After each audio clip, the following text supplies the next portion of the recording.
Nous allons ici regarder le processus de calcul de limite de la circulation surfacique quand la surface tend vers 0 et autour du point d'origine en fait.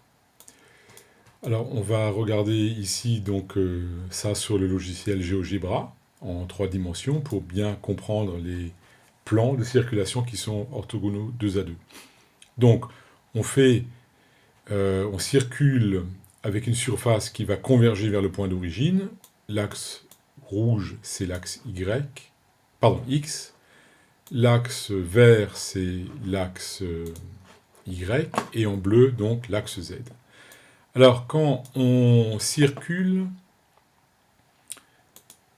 dans le plan Y au Z, dans le plan Y au Z, comme on le voit ici, c'est ce premier cercle, en fait, on va accéder à la composante selon l'axe X de la densité de courant. Puisque pour que le courant traverse ce plan de circulation, il faut bien que la densité ait une composante sur l'axe OX, qui est normale à ce plan de circulation. Ensuite, on peut regarder ce qui se passe quand on circule dans le plan ici, X au Z, et là, on va accéder en fait à la composante sur Y de la densité de courant.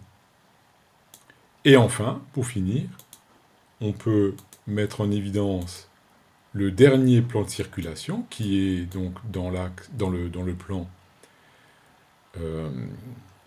X au Y, et là, cette fois-ci, on accède à la composante sur Z de la densité de courant.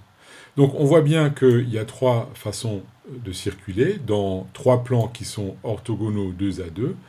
Chacune des circulations permet d'accéder à la composante de la densité qui est sur la normale à ce plan de circulation, et si je les représente tous les 3 simultanément, bien que ça soit un petit peu difficile à interpréter, on voit bien les 3 plans de circulation et les 3 composantes, respectivement JX, JY, JZ, auxquelles on accède par ces 3 plans de circulation.